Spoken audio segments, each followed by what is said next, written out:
November মাস প্রায় শেষের দিকে, কিন্তু বিশ্বাস করো আমাদের এখানে এখনো পর্যন্ত শীত কিন্তু সেরকম ভাবে খুব একটা পড়েনি।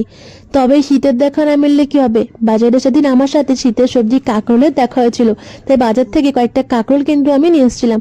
আর সেগুলো দিয়ে বানিয়েছিলাম দুধ কাঁকরোল। এটা তৈরি করার জন্য সবার প্রথমে কাঁকরোলগুলোকে গোল গোল করে কেটে নিয়েছিলাম।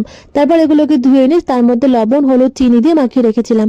এরপর হাফ ফালি নারকেলকে কুড়িয়ে নিয়ে সেগুলোকে মিক্সির মধ্যে দিয়ে সামান্য পরিমাণে জল দিয়ে একটা পেস্ট কিন্তু আমি তৈরি করে নিয়েছিলাম। তারপর কড়াইতে পরিমাণ মতো সরষের তেল দিয়ে তেলটাকে তাতিয়ে নিয়ে মেখে রাখা কাঁকরোলগুলো এক এক করে ওর মধ্যে ছেড়ে দিয়ে এপিট ওপিট করে ভেজে নামিয়ে নিয়েছিলাম।